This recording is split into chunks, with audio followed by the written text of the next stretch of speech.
Welcome back to another episode of the My Latin Life podcast. Since 2014, My Latin Life has been your trusted guide to traveling and living in Latin America. Today, I have a special guest. His name is Adil Maf, and he's a really interesting guy. He specializes in helping people from emerging markets get their payment processing handled. And he has a YouTube channel dedicated to that. And he's an entrepreneur. He has other businesses as well. But I thought it was really cool because I think one of the main reasons that a lot of the digital nomads you see today are still largely kind of from North America and rich countries is I think partly just because we have our payment processing handled and it's easy and we can receive money from anywhere in the world. And for someone from Egypt or Indonesia or Brazil, it's a little bit more tricky to accept money from all over the world. So it's almost like uh, it's not an even playing ground. So something that I think about a bit. But anyway, long story short, wanted to welcome Adil to the podcast. Learned about him from his podcast and talking about his experience living in Brazil as a Moroccan guy. So definitely living an international life. Adil, how's it going, man? All good. How about yourself? Doing awesome, man. Yeah, Awesome. the way I actually found you was through your podcast. I think I don't even know. I was just using the search functionality in Google Podcasts to look for stuff about Brazil and the other expats. And your episode about I think it was like 16 things I love about Brazil popped up. Yeah. And then I kind of started looking at your profile and I was like, man, this guy could be a cool podcast guest because um, he's living in Latin America. He's living in Brazil. Looks like you've been doing it for a while now, like 4 years plus. And Yeah. More so than this. I More than. exactly. So I was like, yeah, this guy's an interesting story for sure. Yeah. Thanks for having me. There's also a chapter in Colombia. I love Colombia. Been in Medellin, and yeah, I love Latin America in general. Awesome. So how long have you been like living in Brazil now? I think it's been like a while, right? Yeah, I came the first time to Brazil back in 2013. I came here for a rock festival, and Rock in Rio. what I was. No, it's another one in Sao Paulo, Masters of Rock with Slipknot and Machine Head and stuff, Aerosmith. And yeah, so when I came in here, like for me, Brazil was like in what we see in the movies, like Cidade de Deus, City of God, or Hmm. Edit Squad. And it was mind-boggling. Like when I arrived in here, it's a whole different thing. And that was my first contact with Brazil. And then I came back like each year, whenever there is some festival like Tomorrowland or something, I came back here until I decided to live in here. And here I am. Like, Yeah, that's awesome, man. There's a phrase that I've related on the podcast before. It's that there's only two type of people: those that have never been to Brazil and those that are trying to go back. true, true. I love it. Yeah, yeah. This is exactly what happened. Like, whenever somebody come here, like they come with very low expectation, and then they see how is Brazil, and they don't want to go back. Like, yeah, Hmm. true. And I've actually listened to another podcast that you were on.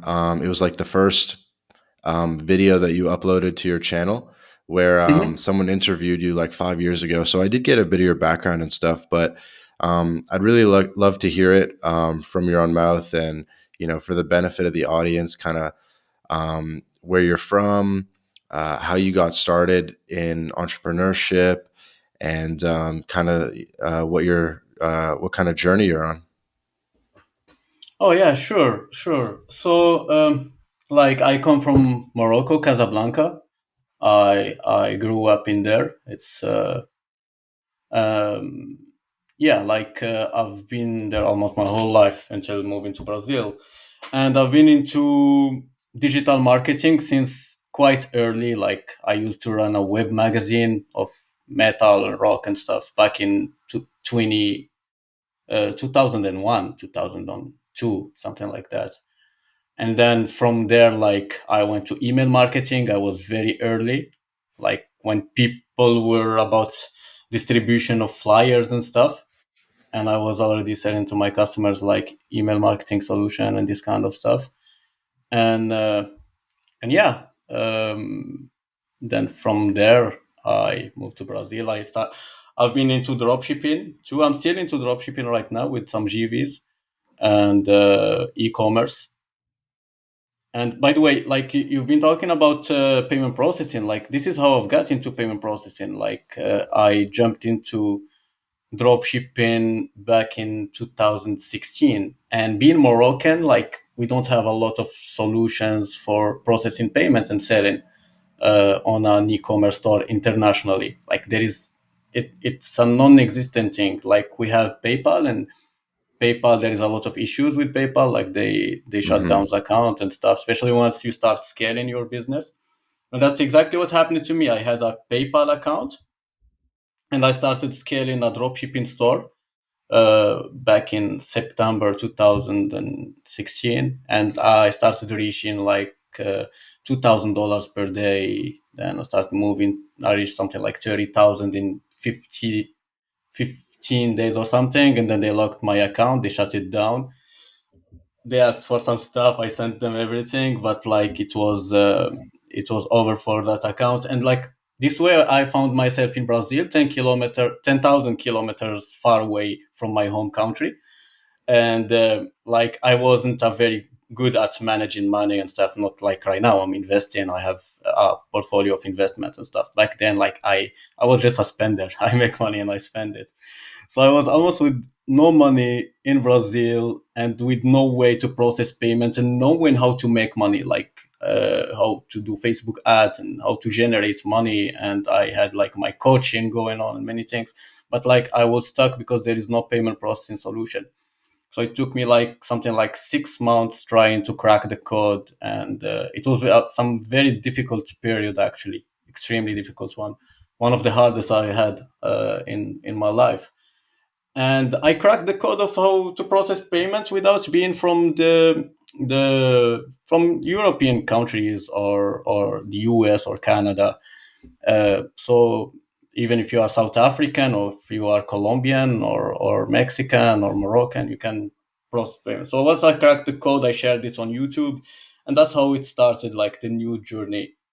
Hmm. Like I've been helping dozens of thousands around the world, like sharing new strategies and new techniques. So anyone, because I believe that it's unfair, and not because you were born the wrong side of the map that you lose this benefit and like you can't have access to sell globally. And we are getting in a global world. Like it's, you know, I think that like everyone need to have it, everyone deserve to have access to a payment processing system so they can like do transactions internationally and Hmm. grow internationally.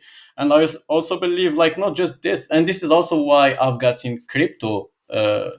Like I was looking for an alternative back in 2017, and I found about Bitcoin and stuff. And this is why like right now I'm heavy into crypto because it's about freedom. It's about like we're all equal Hmm. and like anyone can send a transaction to anyone without bureaucracy and banking and this kind of stuff. So yeah, Yeah. it's the logical succession of the thing. Started in digital marketing, emailing, ended up in crypto, and right now play to earn and NFTs and this kind of stuff. I hope It it makes sense. answered your question. It does, and it makes sense Oh, that you made the leap into crypto, coming from a place where you had a real use case, and yeah. you have probably a different perspective on crypto than maybe I do. I wanted to take a step back and kind of like focus on your early journey a bit. I mean, for context, how old are you now? 38. Because you've been in internet business stuff, it seems like for almost 20 years, right? Yeah, yeah, yeah, something like that. That's amazing. And Casablanca, I believe so. I believe how it works is like Rabat is like the government capital, and then Casablanca is like the business capital of Morocco, right? Yeah, yeah, yeah, it's exactly that. Like it's the big city. It's like the Sao Paulo of Morocco, and Hmm. like right now it's very multicultural, very mixed, very yeah. It's quite yeah. Like the new Casablanca, I quite like it. I've been there. I was like my I was like, what the hell is this? The city I grew up in? It's changed a lot. A lot, a lot. The mentalities and yeah, it's quite. It's way better than the Casablanca I knew. Very And modern, very what is like the cultural makeup now, like the multicultural elements of Casablanca? well. Right now we have a huge community of expats. Like the building when I used to live before coming in here, like half of it were like Spanish, Portuguese, French, and there is a lot of immigration from also the like Africa. other African countries. Yes, yes. So and there is also immigration from Europe actually, because like people are immigrating to have a better quality of life, and because it's cheaper than Europe, while the quality of life is higher. Like a lot of people moving to Marrakesh and this kind of stuff, and this Hmm. creates some some mixture like the mentality change, and you go to a bar, you find people from all over the world, and it's quite cool. Love Yeah, it. that's cool. That's really cool. And did you go to an international school growing up? No, I've been in the very normal school. I've been like I grew up in a neighborhood like kind of the suburb in the US, and very normal school, like very uh, international school was quite expensive. I was broke back then. My mother didn't have the means for that. Okay. I was like, I bet this guy went to the Lycée Française or something. No, no, no. But the thing is that like I was spending all my time. I was living like in a shitty place, and I was all the time going to the fancy place in Casablanca where there is the Lycée Français, where the French, yeah, Moroccan French. It's very mixed, and like this is where I was spending my time, because Hmm. culturally it's in the same. We speak the same language more or less Hmm. because Hmm. yeah, but Yeah, I and was and broke. I, I, I feel That was the I feel difference. I feel connected to this part of the world, the francophone world as well, because I'm Canadian and lived Oh, in Montreal for many years, and would nice, go eat at Moroccan restaurants and listen to music and stuff. So and have nice. buddies, and Half of my father's family, half of them they are in Montreal, there you Canada. go, Yeah, and they're like all the time. You should come visit us in Canada. You should come. Never went there. I should. I dude. think. You got to. It's good. It's a good spot. It's pretty cheap too. Yeah, Um, yeah. And so how did you? So you said you started doing email marketing stuff in like Yes. 2004 or something, like really early on. Yeah. So were you Yeah. already speaking English at this point, or were you learning from like French speaking Yeah. gurus? No, no, no. I was like, actually, I was learning English back when 2001 to 2002, 2003. I had this web magazine about rock, heavy metal, and this kind of stuff. And I was already interviewing some bands, some big names, and it was in English because I was learning with the music actually the English. Hmm. So this was quite helpful in my journey later on. And like this is how I've got the language. But the thing is that like back in 2003 I was stupid. I didn't go and look for how to make money online. The only attempt I did is some Google AdSense on that portal, and I asked my Hmm. friend to go and click, so they shut down the account. Uh, like, yeah, I've got into digital marketing like more seriously in 2007, 2008. And this is when I started also doing the email marketing for the customers, 2007. Hmm. And when you started, getting big into doing the email marketing and sort of Hmm. internet e-commerce, Hmm. how much of it was like, what was your motivation? Was it sort of like a freedom thing, a travel the world thing, or just like a provide for my family thing, or what, or just a Well, genuine interest in technology, Well, or it came like that. I always believe like I was always looking for what is the next trend since back then. Like email marketing, like I had to educate the customers first, like explain what is email marketing, what it is going to benefit them more than paying for magazines and stuff. And like the motive I had behind, I won't lie, just getting out of misery. I had to escape first and like have a decent life, and then I reached that level. Like I was making very good money, sports car and this kind of stuff. And uh, and like in 2013, and I had a company. I have two companies actually. I had also another company for booking models and hostesses. So I was operating in this field also, booking models for shooting and this kind of stuff. And yeah, like, and I had a big team and everything was fine. Then once I traveled first, I think I went to Thailand, and then I said, you know what, I need to start a digital nomad life, like the life of living in the same city and this kind of stuff. This is not my thing. So since 2013 I started like thinking about this. And that to 2011 I've got into the make money online thing, like hmm ClickBank, like CPA. And 2013, I was into Amazon FBA. No, not Amazon FBA. I was into Amazon affiliate. I had some websites and like earning commission from affiliates and this kind of stuff. And when I went into Thailand and I was already making money online, like I checked the stats and my website's making me some income while I'm traveling. I said, this is the life I want. I want to travel and I want to enjoy like the world, what the world got to offer. And the more I moved in, like my goal was like once I start making some solid income online, I pack my stuff and I move. And this happened in 2015. Like I took my online money I make online to around 7,000, $10,000, something like that. And I said, this is the time. I sold everything in Morocco and like packed my stuff and came here to Brazil. makes And sense. the rest is history.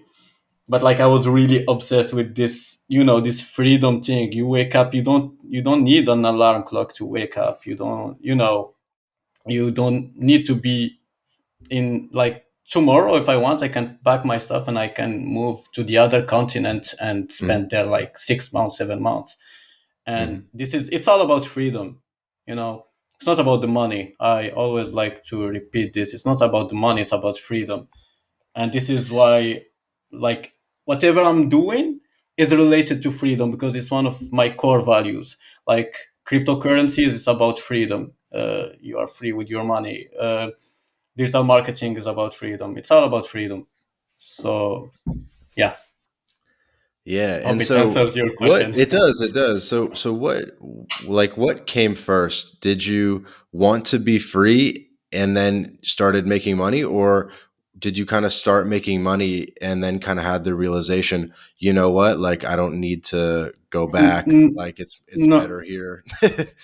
no, I wanted to become free, and the way to get freedom was money. Hmm. Like this is how I've seen it. Like making money online, you buy your freedom, and then you can do whatever you want. Money gives you options actually. So if you have $1,000, you have some options. You have $10,000, you have 10 more options. It's And this true. is like it's just expanding your options, and options equal freedom of choice. And the path of a traveler can be interesting, and I bet maybe you didn't always envision yourself ending up in Brazil necessarily. Did you have Never, like a dream never. location when you were in No. Casablanca and you were thinking about the future? Where did you think you would end up? No, Canada actually when I was a kid because all my family were there in Montreal and I was like saying to my mother, "Hey, I need to study in Canada in a school there." And she was, "No, it's very expensive. I can't. There's no way to do it." It was Canada. I was obsessed about this until like in high school. That was like the maximum I was planning to like the goal I wanted to achieve. And Hmm. Brazil, I never thought about Brazil. Like eventually Thailand, I like Thailand. But when I came to Brazil and I've seen how Brazil and the Brazilian, the people, like I made some crazy friendships in here. Like we are friends until now. And we've been communicating just with, with, I think you know how Brazilian are. Very, very friendly, very warm, very Hmm. like you don't speak I back then I didn't speak any Portuguese and we were exchanging just with the Google Translate, like, hey, let's party, okay, let's go to the party. Like plus it's very different from what the media are showing us. Like they show us violence and stuff. You go to Sao Paulo, it's like New York. It's very modern, it's very skyscrapers, it's very advanced. You get everything in there. So I was like, hey, I think Brazil is the place to be. So then yeah, I started coming here like whenever there is a big festival or something until I decide to establish in here. And was Brazil your first destination that you visited in Latin America? Yes. Yes. Brazil. Then It's funny because Colombia it's came not after. most people's first destination. It's usually actually for a lot of people Colombia. it's like the ultimate step. Like the first step is like, you know, You you we actually joke that there's like a three-step program for Latin American digital nomads, and step 1 is Medellin or Playa del Carmen, something like digital nomad hub, something you, familiar. And you then know step why? 2 is like the other Latin countries. I go like, okay, let me try Peru or Ecuador or something. And then Mm-hmm. step 3, Mm-hmm. the final frontier, is Brazil. You know why? This is the perspective of people from the US and Canada because proximity. You start with Mexico and like the Right. language. There's a lot of Latinos in there, so you hear Spanish all over the place. So Brazil, it's like the last thing. It's like you're playing a video game and it's the last level. While people coming from a country like say France, you will find a lot of French coming to Brazil because like it's the same level of difficulty, and Brazil is exotic and this kind of thing. So here you will find a lot of people coming from the other sides of the world. This is what happens actually. That's a good point. But That's a very good point. yeah, yeah. So like, but still, like if we and also if we compare like the tourist number in Colombia and in Brazil, like Brazil is way more than Colombia. It's just that they are not coming from the US. The US, they go to Medellin. Like they start with Mexico, as you said, and then they go to Colombia because it's the basic. When I was there, like it's full of people from the US. And then the next step, it's like the Australian, they start with Thailand. Quite similar. Exactly. Exactly. And so when you were focused on sort of getting your freedom and internationalizing, and actually now, like, do you have an internationalization plan, or how do you think about having multiple bases and sort of diversifying? Well, one of my plans, the first one is diversification of passports, because it's like your access to various things, like more freedom. Especially right now, the world is going very, very, very crazy with the COVID. Like sometimes, passport A is more powerful than passport B just because of COVID. So this is something. This is something for the internationalization. Other than this, eventually, like buying some real estate in Colombia. That's something I have in the pipeline. I'm starting here in Brazil, and I eventually plan to expand in there. That's awesome. I Um, Yeah. have you been visiting Colombia as well? Yeah, yeah. I spent some time in there, in Medellin, Cartagena, Bogota.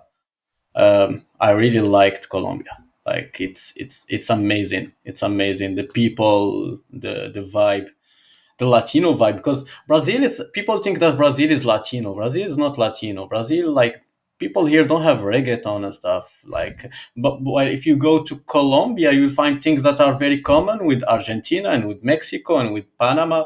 You know, a lot of Latino similarities. Hmm. Brazil, it's another dimension. It's another galaxy. Here, it's the funk. It's, samba, It's a whole sertanejo. nother thing. Yeah, yeah. So this is like, I like the Latino part in Colombia. The people. I liked Bogota a lot. It's just that it's so cold at night, very cold. But like the vibe is amazing in Bogota, and yeah, Colombia was a great experience, and I'm planning to go back there. As I said, like I eventually getting some real estate in there. Yeah, so let's talk a bit about real estate in Colombia and in Brazil. I've Hmm. actually had a couple guys on the podcast that were pretty much experts in real estate in Colombia, running Airbnbs and things like Hmm. that. And so we've talked a bit on this show about how to get residency in Colombia through buying real estate. There's other Hmm. ways to get residency in Colombia without buying real estate, but real estate's probably the most common path. I know there's another program in Brazil. I've touched on this in the podcast in the past, and looked into it a bit. And Brazil actually has a similar program for buying real estate, and actually Yes. similar threshold, like kind of around the 100 k US mark, before Yes. fees in terms of the value of the property that you need to acquire. So actually, at a surface level, in terms of like requirements, sort of similar programs. Um, Yes. how much have you looked into it?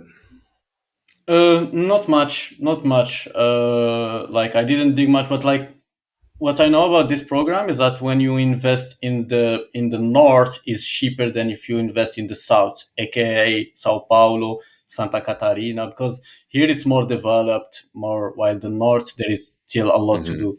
So they try to encourage like people to inject some money in there. Hmm. So yeah. Uh, but like I didn't dig that much into that, like when I came in here.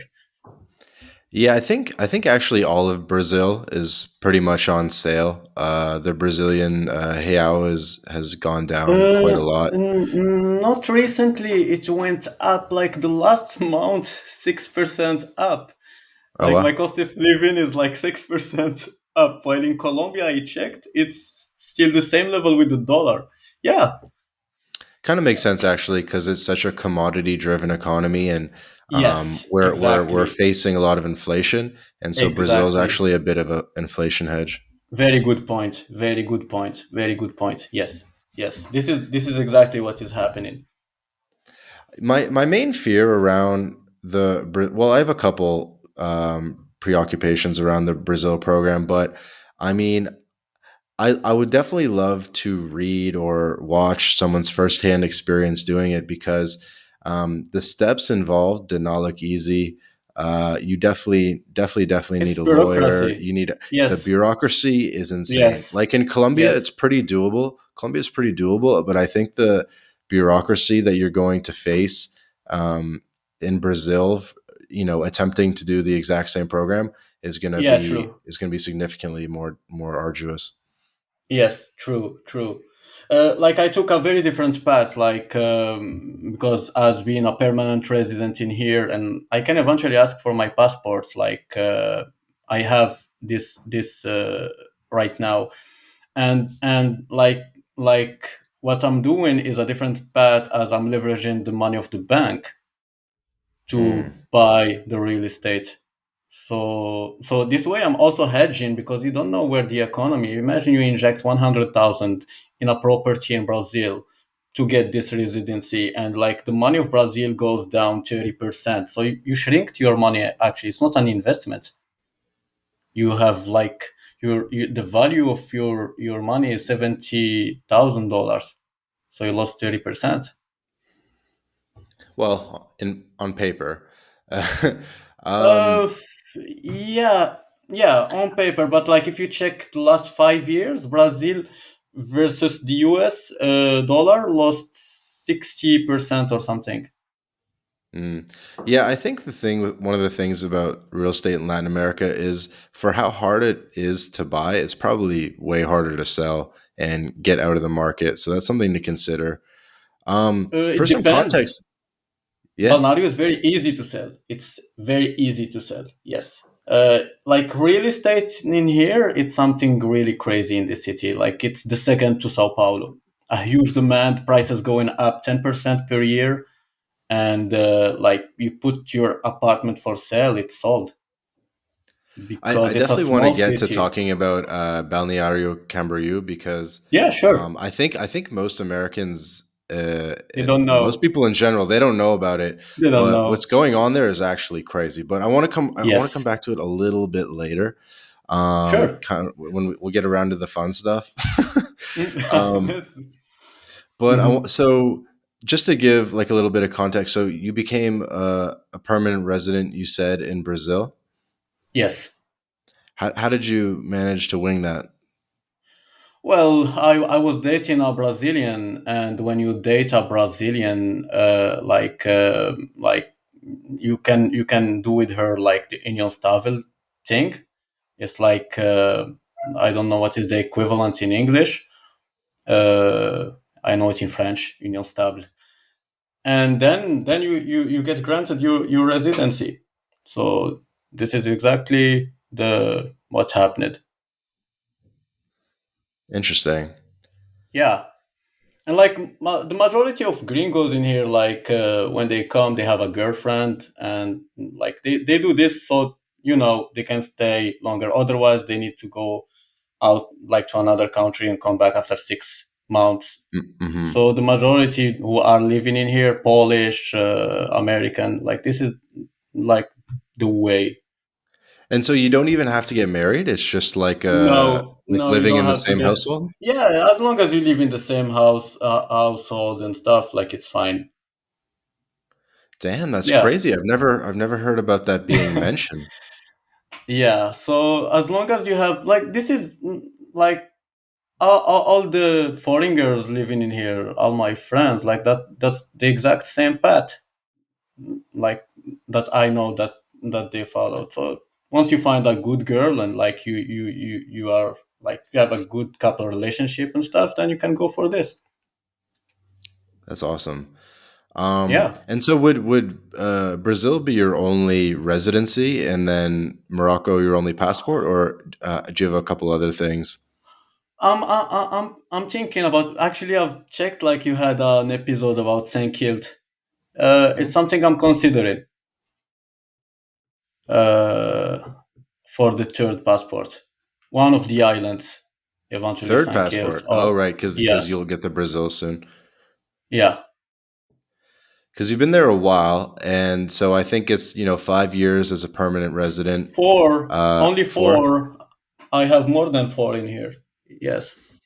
So I guess you probably have heard a lot of like on the ground information from other gringos. So I'd be curious to hear, or other people doing the Mm-hmm. naturalization process.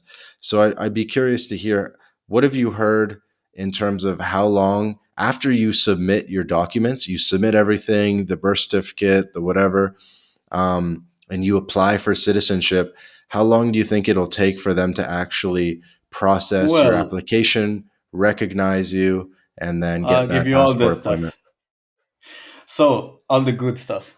So Thank you. you're welcome.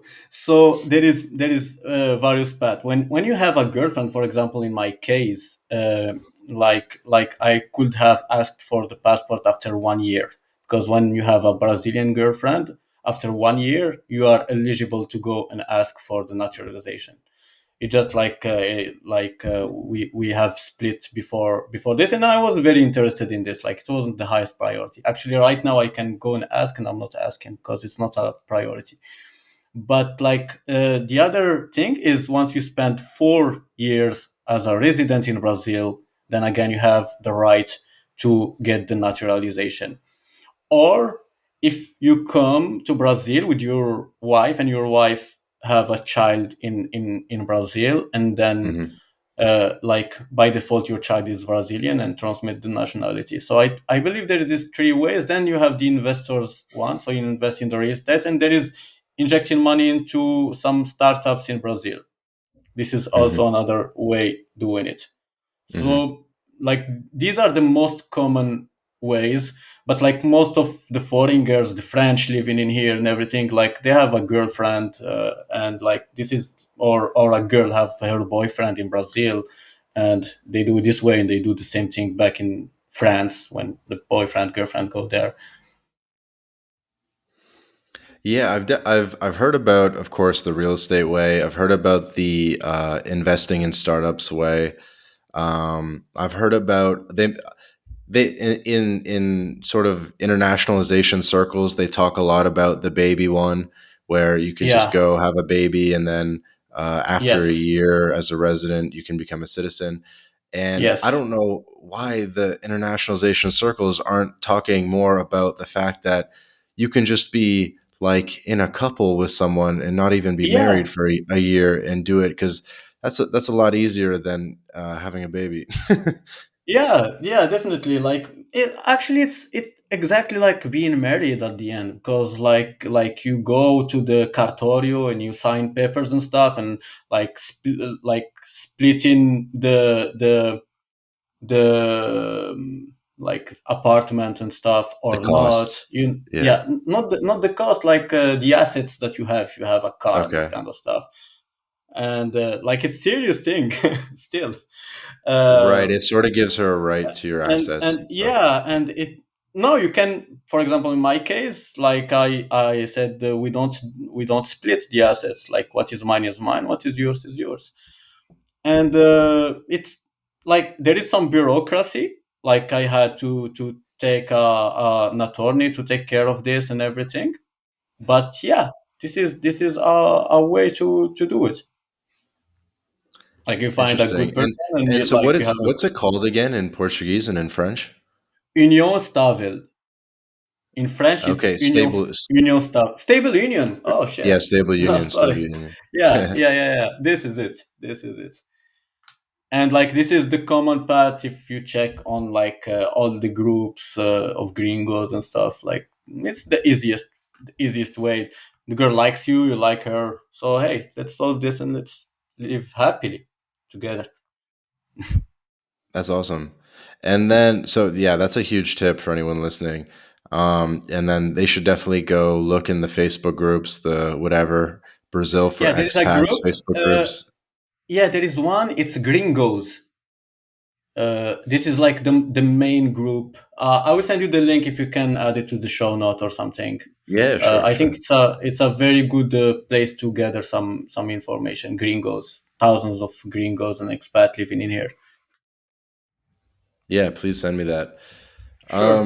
One That's more thing. Sorry to cut you. Just one more thing that is important is that like once you do this, you apply for the naturalization, it takes something like up to 1 year to 1 year and a half. So this is also something that you need to keep in mind. It's not instant. that's what I was gonna ask. So Yeah, 1 to 1.5 years sounds, yeah. that sounds So very optimistic to me. no, no, no. This is exactly the time it takes.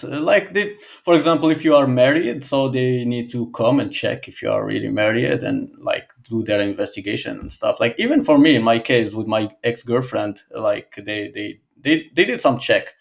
Like, are you really like? They asked me what color she likes. What's the color of X this, and I was wrong on everything at the end. But anyway, that was a crazy situation. Like I don't know the girl. I know her very very like we know each other.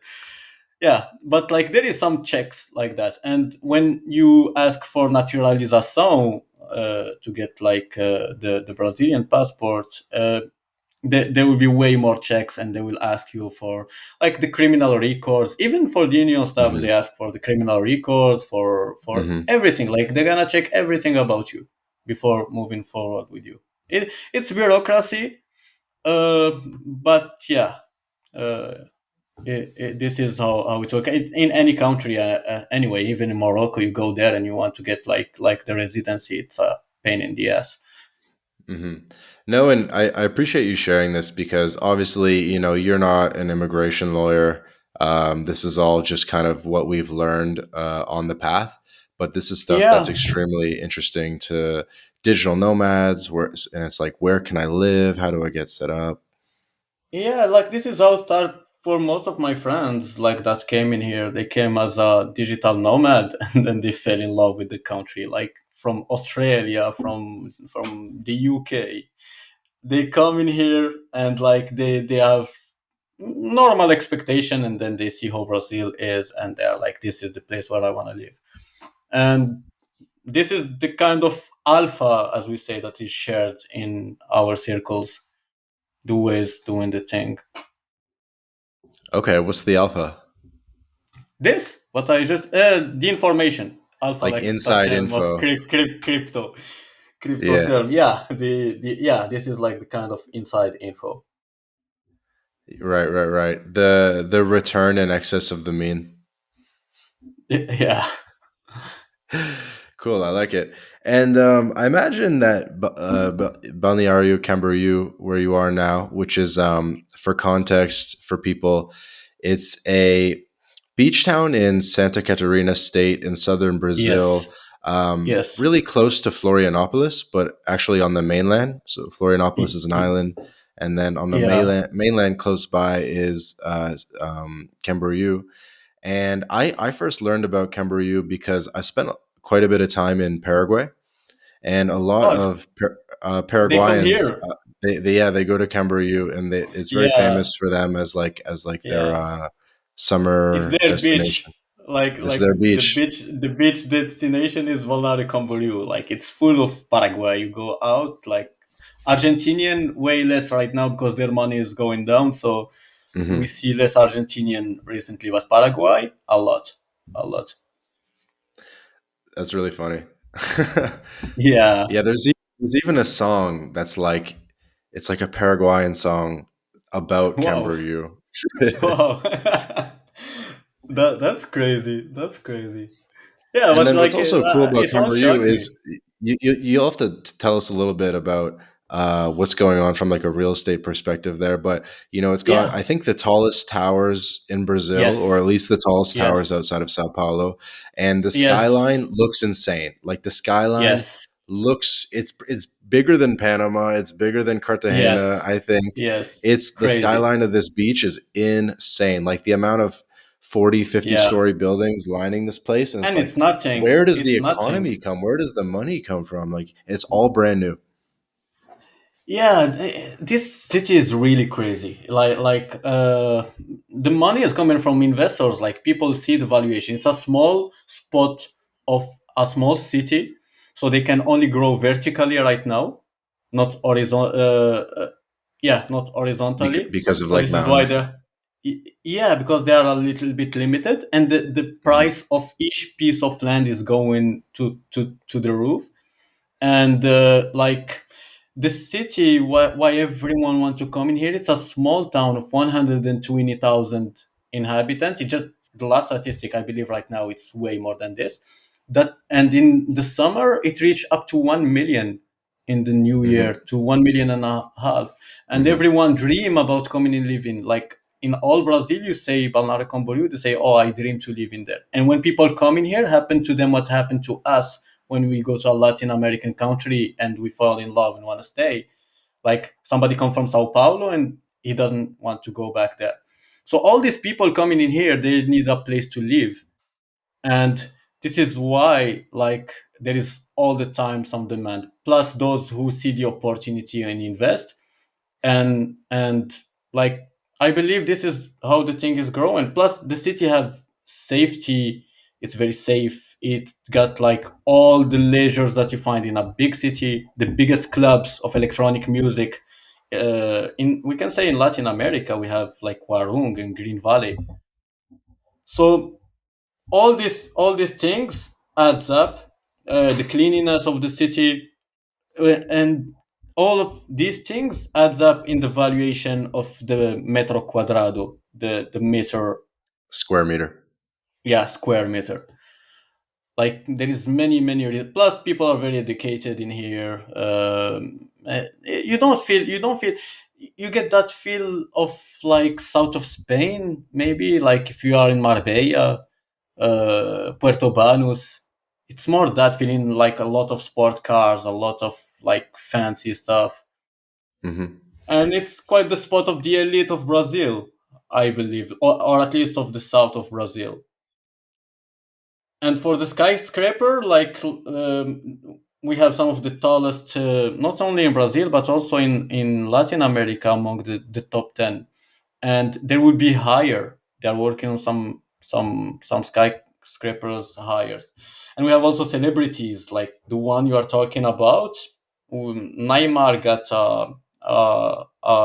a triplex in there, and Luan Santana, a famous singer, in here. So all these Hmm. little details, you add one to another one to another one, it gives the valuation of the real estate in the city. It's a whole combo of things. Yeah, I've seen photos of them like redoing the beach and the sand, and they like made the Yeah. sand like way, way long, like way more Yes. extended. This is good for real estate. Very good for real Hmm. estate. It means like more people coming and enjoying the beach longer, because we had an issue in here. Like once it's 3 p.m., you can't enjoy the beach because the skyscrapers are covering, like there is no sun. Mm. And like people were leaving the beach at 4. Right now we have like a way larger space. So yeah, and like they are working like the prefeito, like the guy in charge here, like he's all the time doing things and making some partnerships, like recently in Dubai, because they call this Balneario Camboriu the Brazilian Dubai. Right. And he's trying to make partnerships with the real, like go to Dubai and bring in some investments here to do some other stuff. And like That's funny. it doesn't stop. Like I go walk on the street today, tomorrow I walk on the same street, there is something new that is popping. It's insane. It's like Sao Paulo. It got like that feel of big cities, while small cities, they are not like that. Like what you see today, you see it tomorrow, after tomorrow. Here it's And so it's right now evolving. in I guess like the high you must be kind of in the end of the high season if I'm guessing now. There is still the carnival. I believe Right, right. it's by the end of this month. Then March, Hmm. it start to lower in, and then we get into the winter. And so like I guess in March there's still like 600,000 people in the 100,000 person city I guess, and then I by believe, yes. and I then by June believe. July it kind of so And you there's know a, there is something crazy in here. Another thing is that we don't know people from Balneario Camboriú. Like we go in a group of friends and we ask, "Where are you from?" "I'm from Sao Paulo." "Where are you from?" "I'm from here, from there." No one is from Balneario Camboriú, and right. everyone came here like 2 months ago, 6 months ago. Like it's a city of Brazilian immigrants. People That's coming from good. all Oh my over. dude, you're hyping it up for me. I've been meaning to go for a walk because I like it's been one of those things that's been on my list where I was like, yo, I know if I just got a sick Airbnb in Camboriú, I'd be Yeah. crushing it. I'd be having so much fun. Uh, Yes, yes. If you it's been like on my having list. fun, like this is paradise. I had a friend who came from Austria recently. Like he said, man, like this city, he'd been traveling all over South America and Latin America. He said Balneario is another level. He had like he came here for 1 week. He ended up staying like 2 weeks or something. That's It's unreal. a hidden gem, it's the hidden gem because no one is talking about it. People, you know why? Because it's very, o- o- o- It's very very Brazilian though. As much as it's international, like people know uh, Florianopolis and but maybe not Camboriú. yeah, because it's a small town that is popping very fast. It's growing very fast. Like there's more and more People will marketing. learn. Yeah, And it's coming. Yes. How would you actually compare Florianopolis and Camboriú? There must be a rivalry because they're kind of Uh, the two hot spots of the state of Santa Catarina. you will never see somebody from Florianopolis in here. Like, it's very rare. We don't see people from there. Not because there's a rivalry, but because they have everything in Floripa. Like, it's also an amazing piece of paradise. And like, it's quite rare. Like, people in here, you find people from all the other states, but Florianopolis, no, because they already have everything in there. Personally, I find Florianopolis a bit boring as a city, and I like to go to any beach. It takes you like 30 minutes, and there is a lot of traffic, a lot of. While here, you want to meet with some friends, 5 minutes. Hey, I'm coming. I'm taking my skate. You do everything by skate. Skateboard? Yeah, I have an electric skate in here. Like, Cool. you do the whole city in 10 minutes. So it attracts a different crowd, Florianopolis versus Camboriú. No, it's quite the same. It just here it's more the fancy place. Like, but also in Florianopolis they have the spot that is called Jurere Internacional, and it's like Hmm. Lamborghinis, Ferraris, and this kind of stuff. Just in here, it's the whole city that is like that. And if you had to sort of guess at sort of like the makeup of people in Camboriú, I imagine there's probably a lot of people from Curitiba, and then It's maybe a not bunch of people from the north, or like what's sort of like what's sort of like well. the percentage You breakdown? you feel that in like if you were in Germany or something, like a lot of German names, a lot of because people, when they imagine Brazil, they think Rio de Janeiro, and Brazil is not just Rio de Janeiro is just a place. Like, you go to the Manaus, it's a different culture, different like way of speaking, different uh, many things. Like, everything changed from a state to another, and like here, the majority, the biggest part, they are gauchos. I think you are might be familiar with the term, like Yep, yeah, like because there's a lot of cowboys from yeah, southern yeah, yeah, Brit. yeah, Yeah. the kind of the cowboys, and like they are mostly coming from the south, from Porto Alegre and that part. Then we have some people coming from Curitiba, and Curitiba is, for example, Curitiba and Paraná is what we call in Brazil like Russia, because there is a lot of Russian descent and a lot of Polish. So when you come in here in Balneario, like, you feel like not the Brazil that you see. Like, everyone is blonde, blue eyes, and this kind of things. And something that like boggled the mind of people that come from abroad and imagine the Brazil is Hmm. Rio de Janeiro. Uh, here there is a very different composition. It's like Sao Paulo. You find a lot of Japanese, Brazilian, Hmm. and this is also like like shocked a lot of people that came here. Even Japanese, they came and they were, wow. There's a lot of Japanese, but they speak Portuguese. It sounds awesome, man. It sounds awesome. I guess for context for people, I've spent time in Rio, Sao Paulo, Foz do Iguazu, Ilhabela, but I haven't made it down to the south. And you know what? I'm very torn. If I did go to Brazil, what my next adventure would be. I've always wanted to do the whole north and do like Lençóis Maranhenses and Oh, Jericoacoara and I've been to Pipa and stuff Jericoacoara. like that. So that's like that stuff's really cool too. But Camboriú is cool too. So Yeah. it's good to hear a little Mm, bit of both. my recommendation, if you come like in June, just go to the north, because Right, the unless temperature. if you like winter, Right. I'm not a very winter guy. Like, personally, I'm planning to escape. I might go to Colombia or something. Uh, because yeah, winter in here is not that interesting. So July, August, September, just don't come to Balneario. And a little bit of a segue here, but I Uh-huh. remember when I was in Iguazu and Ciudad del Este, Paraguay.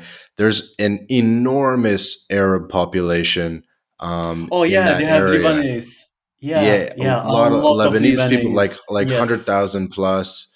yes, Um, yes. I Crazy, I crazy. I I was meeting people that they were Brazilian, but their dad was Lebanese, and so they would like Yeah, speak Arabic with their dad, speak English with me, speak Spanish yeah, with the Paraguayans, and it was extremely insane. multicultural. And I'd go get shawarma or like a lomito, Shawarma. and the guys are like speaking Arabic to each other, like two brothers like yelling at each other, and I'm just like, wow, this reminds me of Montreal. Insane. Yeah, yeah, yeah. Even in Sao Paulo, like there is some places where you have a lot of Arabs. Even here, like here, we have a little street in Balneario Camboriu. We have two actually. We have a place where you go to repair your phone and buy phones and buy tech Hmm. stuff. It's like normally these places are taken by the Chinese, but here it's taken by the Arabs.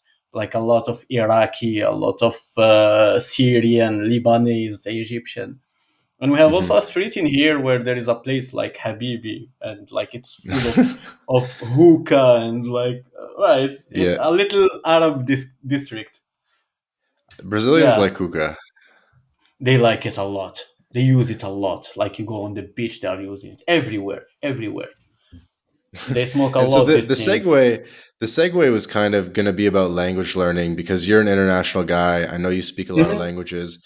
I guess first I was Hmm. just curious if you probably do get to use your Arabic in Brazil a little bit and probably more than most people would expect because I think most people don't Ah, expect Brazil to be so Arabic, especially how we were talking about how some of the backgrounds well, but so yeah yeah, so we'll start there.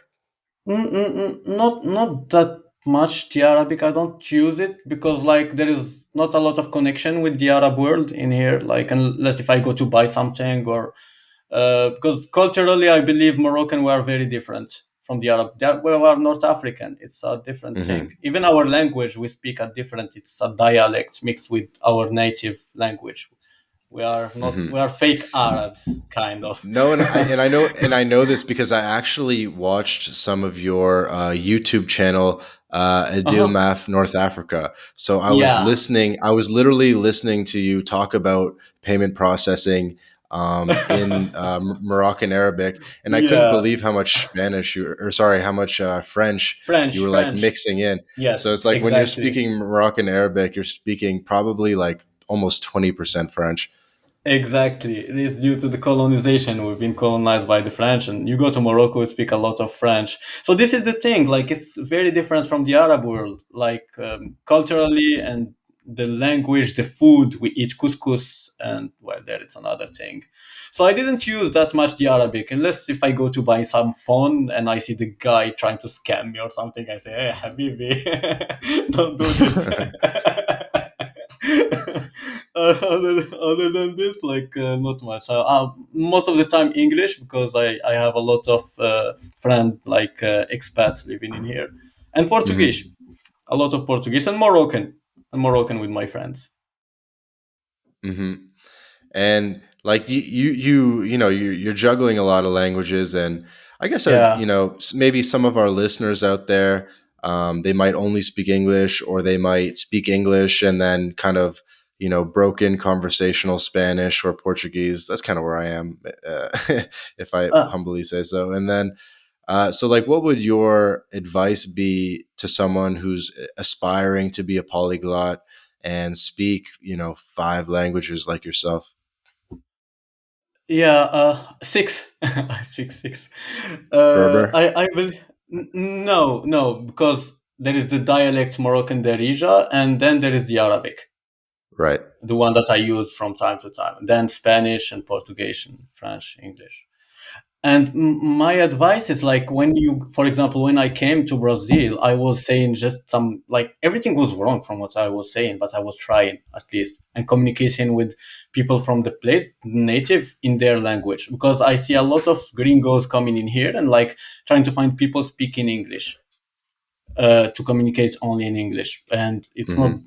the way that you got to like communicate with people and like practice. It's all about practicing, and I believe that all the language that they have some words that we use all the time. Like you need to crack this. Some words we use all the time, like the basics. I think everyone should learn this. There's some apps for this. For example, Hmm. Go Speaky.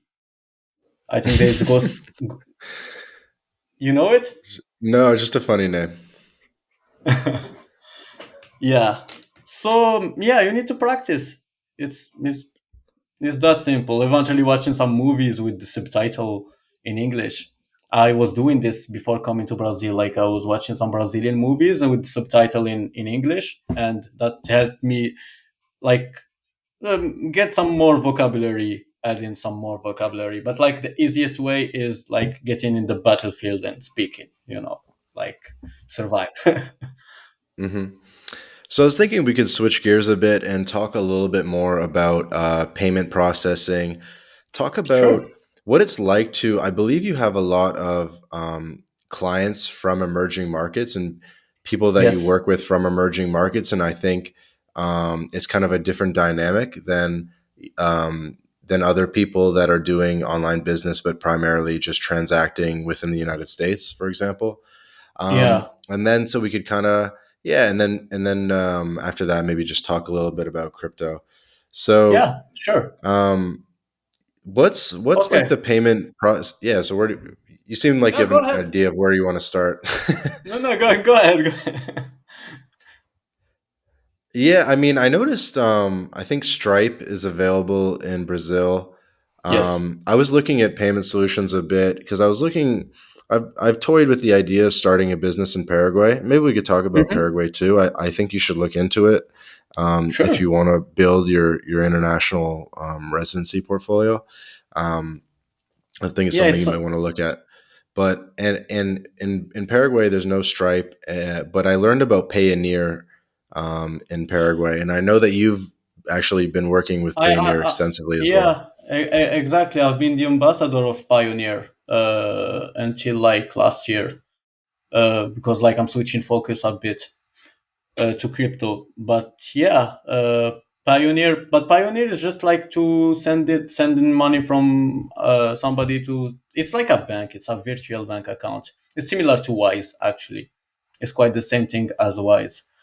Hmm. Um, but like actually, when I started my channel, it was like mainly I wanted to focus on dropshipping and e-commerce. It's just that I had a lot of demand for payment processing after my video on payment processing, and I've seen Hmm. that like there was a huge need for that. Like people were dependent on the thing, so I switched it and I started making content for payment processing. And Brazil, actually, we don't consider Brazil because Brazil there is all the high tech things that are in here. Like we have Stripe, we have anything. New Bank is Hmm. Brazilian. Hmm. So Brazil, it's another league. It's like the first world countries in the payment processing. Like my customers and my viewers, they're not Brazilian. They are mostly Paraguay, for example. Yeah, a lot of Eastern Europe, Ukraine, a lot of Serbia, a lot of Serbian parceros, Albania, and these countries. And the problem is that like when you want to sell on an e-commerce store and sell internationally, you don't have with Shopify. The majority use Shopify or WooCommerce, and they are very limited. They don't have a solution to process payments, and Stripe is by far the best uh, and like the smoothest one. So I cracked the code of this, and I've been sharing like the strategies on how to get a Stripe account. And I've built some partnerships. Like I'm partner with the First Formations. It's like the first company incorporating and opening LTDs and companies for people in from abroad in the UK. Like they are very Hmm. big in the UK, and I'm kind of ambassador for them also as of today. And like I show people how to open like a company with for example first formation and how to get the whole strategy for getting a fully working Stripe account and verified and all this kind of stuff. Because when you are born the wrong side of the map, like myself, and you need to leverage this company that is in the UK, for example, it's like a proxy to get access to these things that you don't have access Hmm. to. So you do it through the company. At first, it was a US company. Then I found the solution for the UK company, and I start sharing because it's more like it's cheaper and takes less time. And knowing that the majority were from emerging markets and not everyone have the money to afford like the cost of a company in the US that is like 3 to 4 times more expensive than the UK one. So I've been sharing this kind of stuff and people opening the business and like doing their stuff. So overall, that was it for the payment processing. I also have a program that is very advanced where I share like more advanced strategies and stuff, payment processing secrets. But like the major, like my content on YouTube is more than useful for anyone stuck. If somebody's coming, and actually, but there is even like in people watching my content, even some digital nomads that are in some countries and like they spend a Hmm. lot of time in there and they want to open a business. Sometimes they need strategies like that for their business, Hmm. like even from Europe or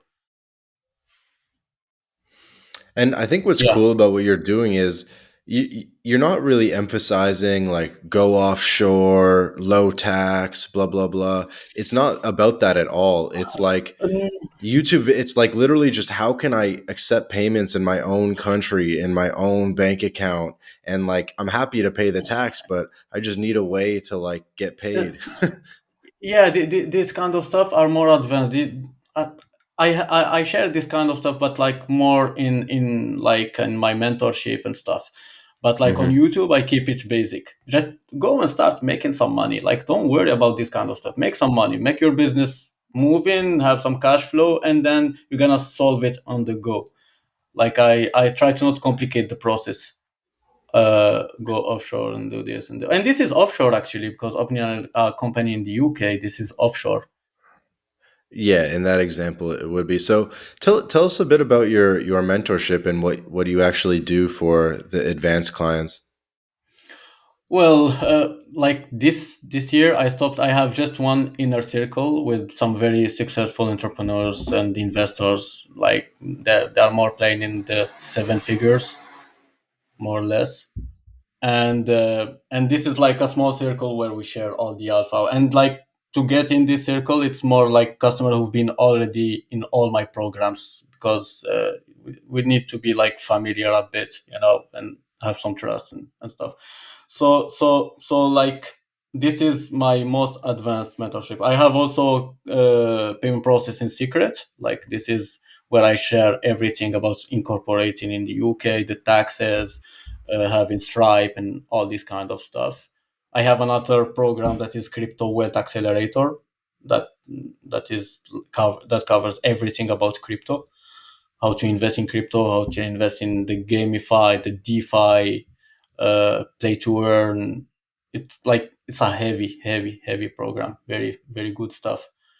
And then yeah, so I have these programs and I have the inner circle mentorship, and this one is very close. Like right now I'm not, for example, not taking new mentees. Interesting. Yeah, I've been getting more familiar with the high end mentorship model, and some of the businesses that I've been working on, and uh, looking to potentially implement something like that for my Latin life in the future. Yeah, you So I do find should. it interesting. Yeah, and there is a lot of something like Nomad Capitalist, Hmm. maybe Yeah, Latino version.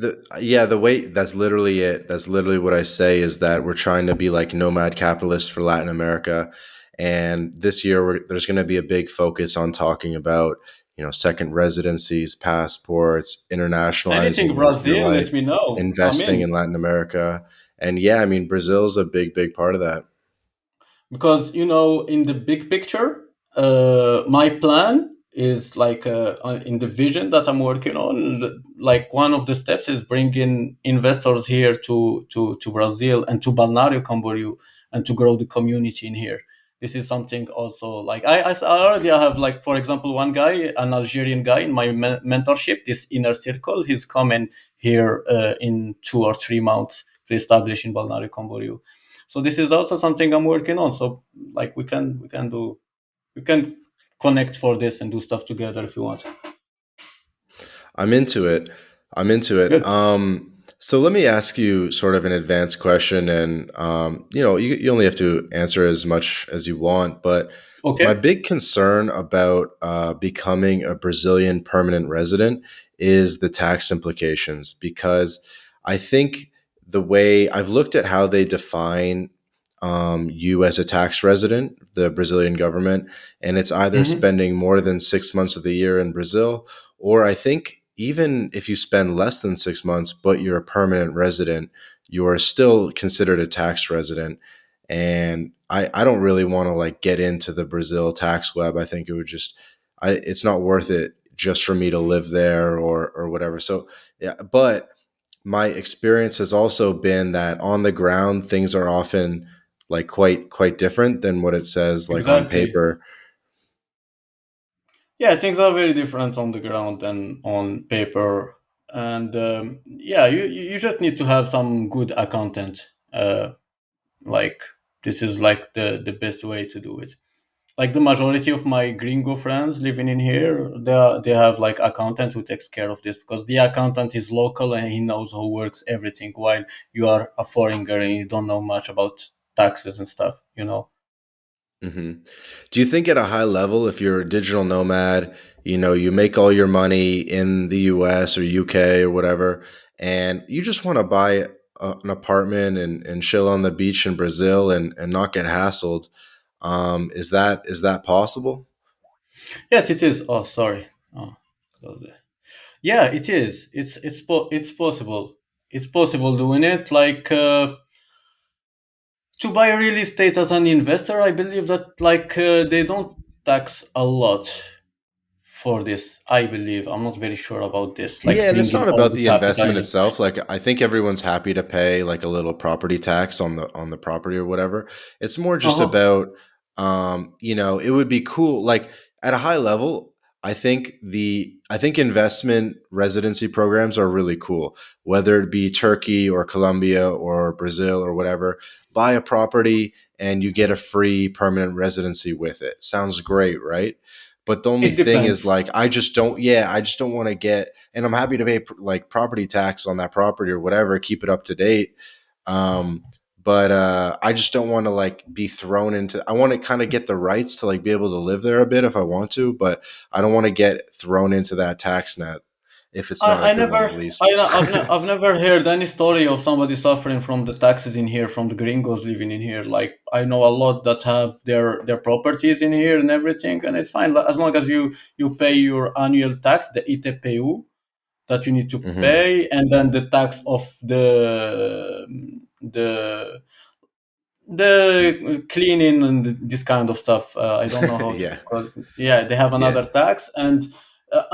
Yeah, ambiental like anyway, there's another tax, and then you have the ITPU. It's something like it's not some big amount, and that's it. Like nothing crazy, nothing to worry about. Uh, you yeah. don't I just pay wouldn't want some. them to like be. I just wouldn't want it to be like a worldwide income thing. I don't believe that like there's a lot of people investing in Brazil, and like I've never heard anyone who got some issues or something about Yeah, it's taxes fair. for having a property in Brazil. I never heard such a story because it won't make sense. You know, you have your property, you're paying the ITPU that you have. If you rent it, you're gonna pay the tax for renting it. I believe there is Mhm. another tax, but like that's it. No, Nothing it's crazy. good, and sorry, I'm giving you a bit of a hard time about it, but I do think it's extremely important. Um, but yeah, man, No dude, worries. we should definitely like one of the yeah, I do want to use my Latin life as a way for um people, probably primarily from North America, to diversify into Latin America, to invest in Latin America, buy property and stuff like that. And one of the big things I am thinking of figuring out a way to do is allowing people to buy like turnkey real estate, where it's there's a property manager. Hopefully, there's some income coming in to at least cover the costs, rent it out or something, or at least just like just sort of simplifying the buying process. Because Hmm. um, I think a lot of people would be down to buy 100K house here, 100K house there, blah blah blah. And even if it doesn't make money, just as a sort of like inflation hedge and Yeah, it store of value, it as long as it it's easy. really it really depends calling it an inflation hedge. Like for example, for me, if it was like sending my money like to buy the real estate with my own money and not just you pay just the down payment, I wouldn't do it in Brazil. Definitely not, because I'm not very confident in the currency, and if it goes like 20% down over the 5 years, I want to be hedging anything at the end of the story. So this is also something to consider, unless you are if you are very confident in the Brazilian economy. So just check, open an app to check like how it's evolving, the reais versus the US dollar.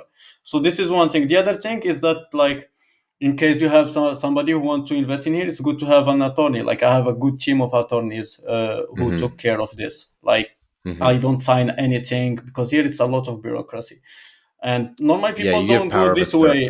power of Yeah, attorney. uh, I didn't give them the power of attorney. I just, like, they were along all the process. Normal people don't go this route. I just wanted to go this route because I didn't have time to go check all the documents and everything. I had a team and they were working, and I just sign whenever there is something to sign. And like they do the, and if it is someone in this situation, in my opinion, it's good having some attorneys or one attorney to take care of this, because otherwise it's a headache. It's a lot of lot of things to check, a lot of verification. And Hmm. I remember seeing this one American guy. His name was like Entrepreneur Life. It was like this bald black guy, and he was looking at, and he's done some YouTube videos about buying real estate I know in him. Yes, I know the Buzios video. and Mhm. and Rio. Yeah. Yeah, I think, well, no, I'm talking about another one, passport heavy. No. Oh, Passport Heavy. Yeah, yeah, Jabril. Yeah. That's a good one too. Buzios, Yeah, I don't I know. Buzios, it's Rio de Janeiro. For me, I see here Rio de Janeiro like a war zone. Personally, I don't like it much there because it's a bit, I don't know. Uh, I like, know what you mean. yeah, yeah. I prefer way more investing in Sao Paulo or here in Balneario Camboriu, eventually Itajaí, a city that is close and that have a huge potential. Rio de Janeiro, it's a dirty city. They don't take care of it. There's a lot of crime, you know. But again, each one is Well, I different. mean, Buzios and Ahel do Cabo is like 2 hours from Rio, but yeah, I get what you're saying. Still, It's the same same state. thing. It's Yeah, the same same state. state and same laws, same, because each state is different. So the same bureaucracy, the same. Yeah, but That's a maybe it's good a point. good. That's a Yeah, very good point, actually. yeah. Okay, cool, man. So maybe now we could talk a little bit about how you sort of moved from payment processing into crypto. Actually, I do still have one or two more questions about payment processing and stuff. So I think you in your videos you recommend people from emerging markets set up either a U.S. company or a U.K. company. When is one the better situation for someone? When? How do you know what's the right fit for you? Well, if you just want to have a payment processing and process payments and stuff, like the UK company is, and it really depends. For somebody from Europe, I believe it might be different. But like the UK company is very fast to set up and very cheap to set up also. And even tax wise, I believe that the UK company gets more advantages than the US. And it's smoother than the US. So Hmm. this is why, like, I orient right now. But even like even a US company is a good thing, for like some businesses. For example, like there is some platforms, for example, that only accept a US company and not a UK company. So in this case, it's better going with a US company. Actually, these companies are mainly used to unlock stuff from that country and that are unlocked for that country. So let's say that there is a business and they don't do business with UK companies. So in this situation, you're gonna create a US company so you can do business with this one or use their service or Hmm. so. But like most of the Definitely makes cases, the sense. 80% of the cases, a UK company will do most of the things. Okay, that's good. That's interesting. I never really considered that. Um, and I kind of wanted to touch on this before, but like, how do you treat an emerging market client differently than like a first world client? I hate to put it that way because I used to work for part time. I used to help out this influencer, and he literally removed Brazilian subtitles from his videos so that he wouldn't get Brazilian clients because he just kind of thought it was a waste of time. They didn't have any purchasing power. If you're trying to sell like high ticket products, in the multi Hmm, $1,000 or five figures, and so wrong. just one No, example. And this yeah, is maybe that is wrong, but like, how do you this like is do you consider that maybe emerging market clients have less they purchasing have. power, but it's less competition, or Well, let me explain just one point. Like right now, with this company that they leverage and open worldwide and this kind of stuff, they make money. They make the same money that would make somebody in the US. Like I have people in my mentorship, they are making $50,000 per month and they reach Mhm. $200,000 per month and they have the money. They have the dry powder for anything. Like this is a very wrong perception. And in here in Brazil, I went to some event like Grant Cardone and Gary V, and like a lot of people were enrolling in his most advanced programs that cost in the high five figures or five figures. Like it's Brazilian, they spend a lot on education, especially for Brazil. You speak about the guy that removed Brazil. So Brazil, there is a lot of rich people in here. Like there is some people with some ridiculous amount of money on yachts and helicopters and stuff. Uh, so I don't believe that like the purchasing power is like that. There is some difference. Maybe 5 years ago or something, 6 years ago. But like right now, for example, in my home countries, there is a lot of drop shippers and they are making a lot of money. They are making a lot of money, like really, Mhm. and they are investing this money in like joining masterminds, education, some programs, advanced coaching, and stuff. Like there is this culture that is starting, and they, for example, like somebody in Morocco is making more money eventually than like a big chunk of people in the US just online from his computer and stuff. And he's making beyond the 90% of the US or some European country. Because right now with internet, and this is why these companies, the LLC in the US and the LTD in the UK are good. Because we leverage this and then we break the barrier of being born the wrong side of the map, and we get equal rights and we play the business game, and like a lot of guys are crushing it. So I believe this is a misconception in my opinion. And even the guy from Nomad Capitalist recently, he's been talking, and he said like he starts seeing a lot of Moroccan, Egyptian making seven figures, eight figures, reaching out to him for his service. Like I remember seeing this. I believe it. So I believe it's even in my programs. Like I have some programs that are $3,000, and like people are enrolling. I have program at $10,000 and people are enrolling. And like my most basic program is like $300, and like it's almost a no brainer. People come and join. So maybe if it is like few years backward, I would say yes. But like right now, not much. Like it's equal. Because I remember like when I was just starting, most of my coaching clients they were from the U.S., Canada, Russia, eventually a lot of French, a lot of Spanish, and then it started to mix over time. And right now it's almost equal. It's That's just like amazing. yeah, yeah. It's the globalization. right now. This is what is Hmm. happening, and internet is breaking the barriers, and like anyone got equal opportunity. It's just that you don't have the expensive cost of living of the US, for example, or of, for France or the UK. You can choose another spot, or and even like for us, like as a digital nomads, like we can go to a place where we have a very high quality of life for way cheaper and make a good amount of money. That if in I don't know if you get my points in here.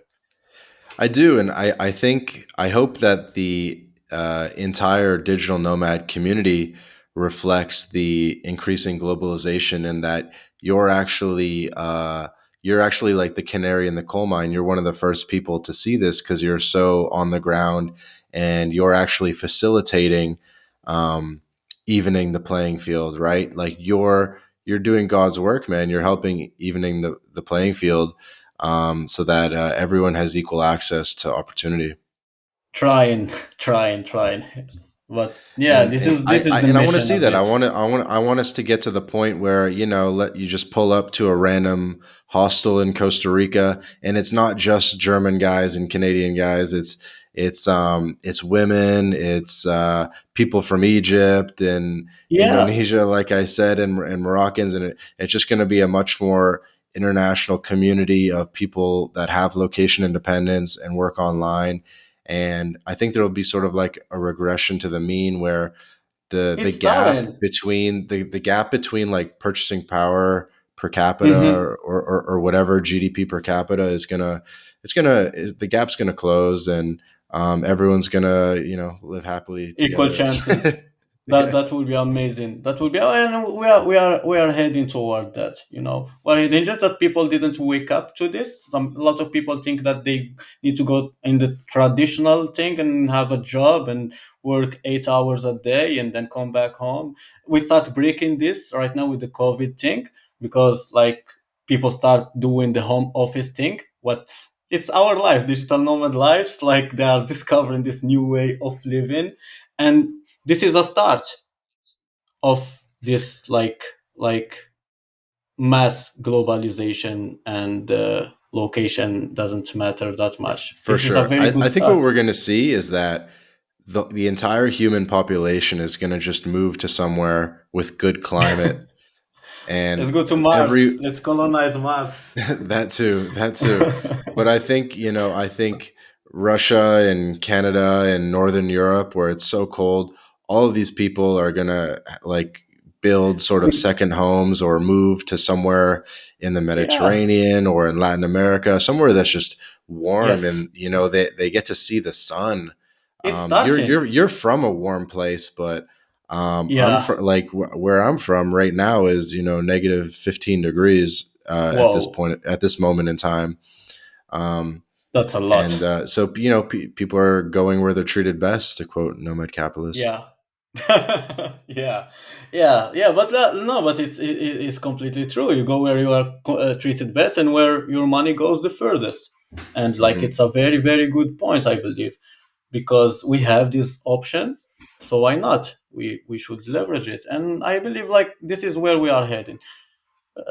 Like the world is changing very fast. Like mm, for example, like crypto right now, to talk about crypto and play to earn and stuff. Like right now there is in crypto some way that you buy some digital assets that are NFTs, and you give these Hmm. NFTs to some people in the other part of the planet, and they use these NFTs, and you do some revenue share, and they are making money and you are making money. And this is something that boggles the mind. It's like Ready Player One. So everything is getting so virtual, and even making money is getting gamification. I don't Hmm. know if you get the point of the, like things are Hmm. changing very fast. We are getting to a new era, and you will find a young Filipino playing like against a young German, and like making the same amount of money.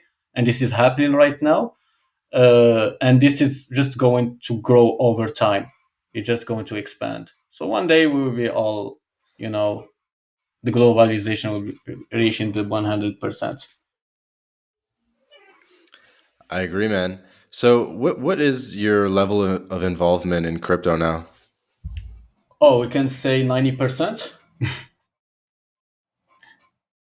Yeah, I'm like very very involved in crypto. It's right now I'm very involved in play to earn, like this what I said, like playing games and earning money and growing, like and having some NFTs that grow in value and this kind of stuff.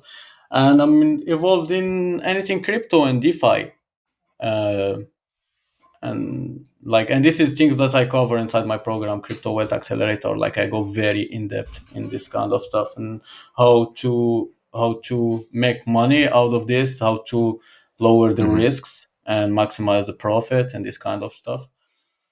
And I believe like this is the future. This is where, one thing is like, I've always tried to like catch a trend early, because this is Hmm. how it worked. Like in the early stages, it was like email marketing, then it was drop shipping, and then you need to jump from that boat and then move to the next thing before. And the thing that I see that is going to like skyrocket this year is the play to earn metaverse things.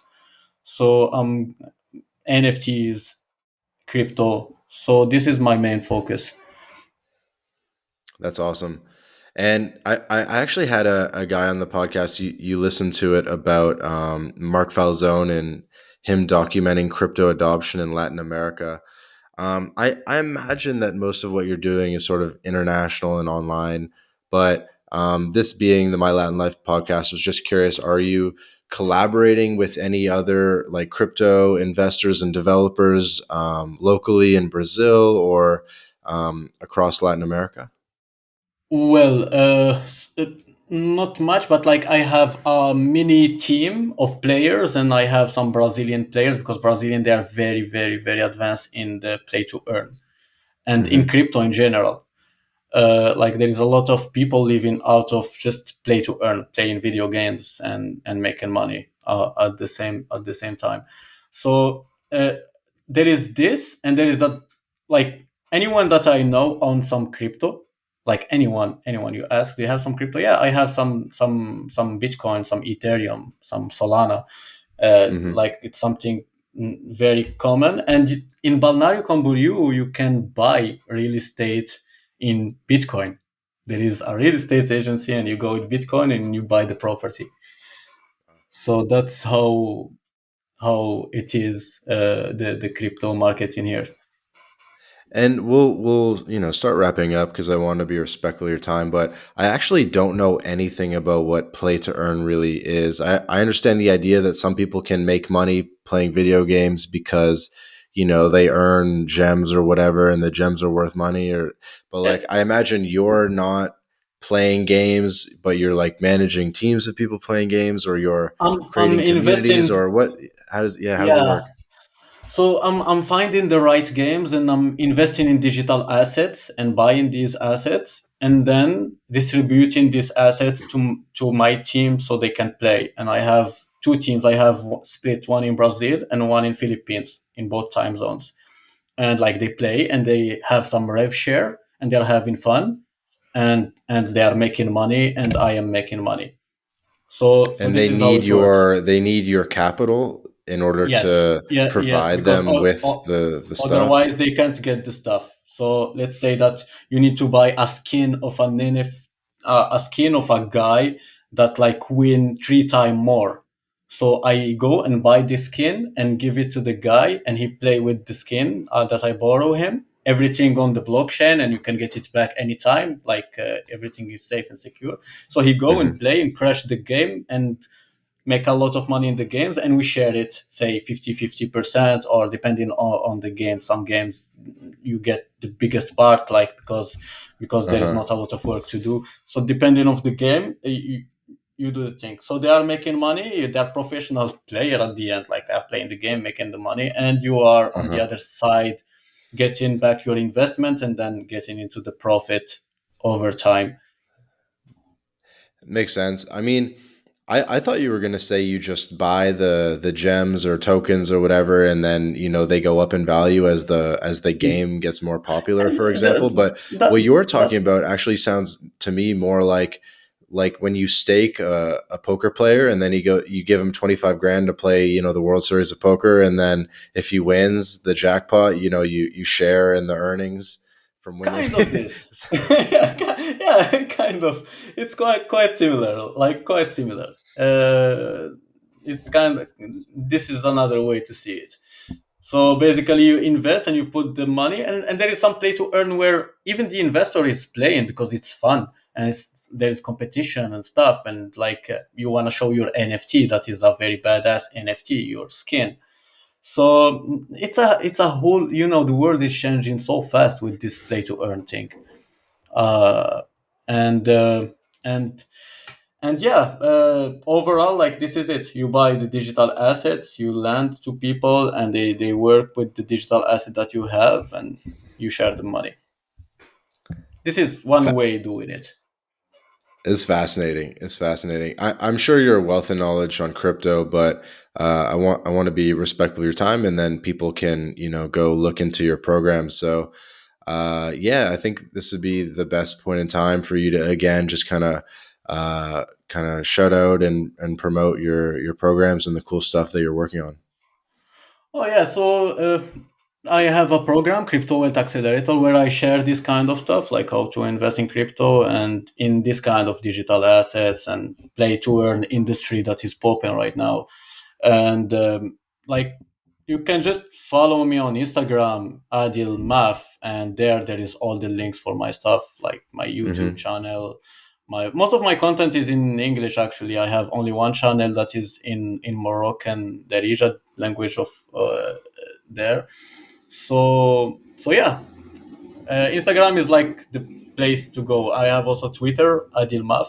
I can send you like the link if you want to add it to show notes. Yeah, yeah, we'll connect everything. And awesome, awesome. Yeah, and thanks a lot for having me. And like, yeah, wish you success in your podcast. Really great stuff. We need something like that. Like I remember before coming on to Brazil, I would love to have something like that to get this kind of insights before coming. And back then, like there is nothing, just some forums and stuff. And there is a gap that you are feeling with this program, with the podcast about like Latin America. So yeah, Yeah, definitely, man. I appreciate the kind words, and hopefully we can collaborate in the future. And always you sure, can give me feedback about stuff. Yeah, I just wanted definitely. to say merci, Merci obrigado, beaucoup. valeu.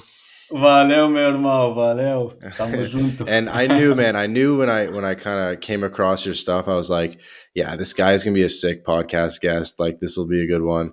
And you did Thanks, not buddy. disappoint. This was an awesome conversation. Thanks, buddy. I appreciate it. Thanks. All right, ciao for now. All right. Cheers.